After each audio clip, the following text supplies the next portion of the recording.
नमस्कार। कभी कभी ना कुछ बहुत ही सीधी सादी सी मजेदार लगने वाली कहानियों में जिंदगी के बड़े गहरे सबक छुपे होते हैं। आज हम एक ऐसी ही कहानी को समझने की कोशिश करेंगे जो देखने में तो बच्चों का खेल लगती है, पर असल में ये हमें चतुराई और हिम्मत का एक ऐसा पाठ पढ़ाती है जो शायद बड़े बड़ों को भी सोचने पर मजबूर कर दे। तो कहानी शुरू होती है एक बहुत ही आम से सीन से। एक माँ है और उसके दो बच्चे हैं, चिंकी और चिंटू, जो जंगल में सेब तोड़ने जाने से थोड़ा घबरा रहे हैं। और माँ उन्हें हौसला देते हुए कहती है, अरे तुम दोनों तो मेरे शेर हो। मजे की बात है ना, वो उन्हें शेर कहती है। ये एक छोटा सा मजाक है, लेकिन यही मजाक आगे चलकर कहानी की सबसे बड़ी सच्चाई बनने वाला है। और इससे पहले कि माँ की बात का असर होता, किस्मत देखिए एक मजेदार ट्विस्ट लाती है। सामने एक असली शेर आ खड़ा होता है।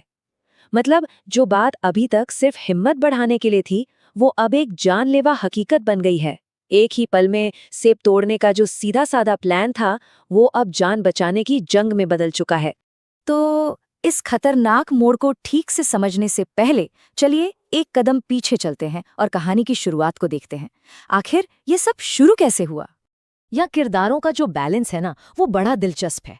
एक तरफ माँ है जो हिम्मत की मिसाल है, और दूसरी तरफ है बच्चे जो एकदम डरपोक हैं।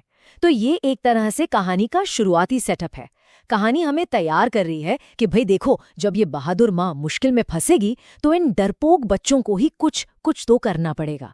और ऊपर से वो घना डरावना जंगल का माहौल, वो इस टेंशन को और बढ़ा देता है। और यहीं से कहानी का असली खेल शुरू होता है। एक ऐसा संकट आता है जो अपने साथ एक मौका भी लेकर आता है। देखते हैं कैसे। और ये है वो पल जहां सब कुछ बदल जाता है। शेर मां को दबोच लेता है।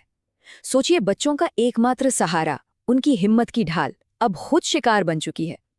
अब वो जंगल में बिल्कुल अकेले हैं, और उनकी अपनी जान के साथ साथ अब मां की जान की जिम्मेदारी भी उन्हीं के कंधों पर आ गई है। और ठीक इसी पल चिंटू के मुंह से निकले ये शब्द, ये बच्चों के अंदर सोए हुए शेर को जगा देते हैं। अब रोने का, आंसू बहाने का टाइम नहीं है, अब दिमाग दौड़ाने का टाइम है। डर की जगह अब हिम्मत और जिम्मेदारी ने ले ली है। और यहीं से इन डरपोक बच्चों के हीरो बनने का सफर शुरू होता है। और फिर देखिए, किस्मत उन्हें एक मौका देती है। उन्हें एक कुएं से रोने की आवाज आती है, और वो देखते हैं कि शेर का अपना बच्चा ही उसमें फंसा हुआ है। वो घबराते नहीं, बल्कि तुरंत दिमाग लगाते हैं, एक डाली की मदद से उसे बचा लेते हैं। उन्हें शायद उस वक्त पता भी नहीं था, लेकिन उन्होंने अनजाने में अपने सबसे बड़े दुश्मन की सबसे बड़ी कमजोरी को अपने हाथ में ले लिया था। अब आता है कहानी का सबसे मजेदार, सबसे जरूरी हिस्सा, बच्चों का दांव। अब तक जो बच्चे डर के मारे भाग रहे थे, अब वो खुद शेर की गुफा की तरफ जा रहे हैं। ये एक ऐसी बाजी है जिसमें या तो सब कुछ मिलेगा या फिर कुछ भी नहीं बचेगा। जरा उस सीन को इमेजिन कीजिए। शेर उनकी माँ को खाने ही वाला है, माहौल में मौत का सन्नाटा है, और ठीक उसी वक्त दो नन्हे कदम उस गुफा में आते हैं, चिंकी और चिंटू। अपनी पूरी हिम्मत बटोर कर वो सीधे मौत के मुंह में चले जाते हैं। शेर दहाड़ता है, मैं तुम दोनों को भी खा जाऊंगा। लेकिन बच्चे डरते नहीं हैं। वो जवाब देते हैं, हमारे पास तुम्हारे लिए एक उससे भी अच्छा शिकार है। वाह! एक ही पल में पूरा गेम पलट गया। जो शिकारी था, अब वो शिकार की भाषा बोल रहा है। पावर का जो बैलेंस था, वो पूरी तरह शिफ्ट हो चुका है। और ये सब बच्चों की स्मार्टनेस का कमाल है। अब लड़ाई ताकत की नहीं रही, अब लड़ाई दिमाग की है। और इस लड़ाई का नतीजा एक बहुत ही चतुर समझौते से निकलता है, जहां बच्चे ये साबित कर देते हैं कि असली राजा दिमाग होता है, शरीर नहीं। और बच्चे अपना तुरुप का इक्का चलते हैं। वो शेर को उसी का बच्चा दिखाते हैं। सौदा एकदम साफ है, हमारी माँ चाहिए तो अपना बच्चा वापस ले लो। अब शेर जंगल का राजा नहीं, बल्कि एक लाचार पिता है। बच्चों ने उसकी ताकत पर नहीं, उसकी ममता पर वार किया था, और वो जीत गए।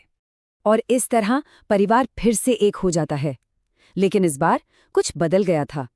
जो बच्चे जंगल में डरते हुए घुसे थे, वो अब असली शेर बनकर बाहर निकल रहे थे। उन्होंने ये साबित कर दिया कि मुसीबतें हमें तोड़ने नहीं, बल्कि बनाने आती हैं।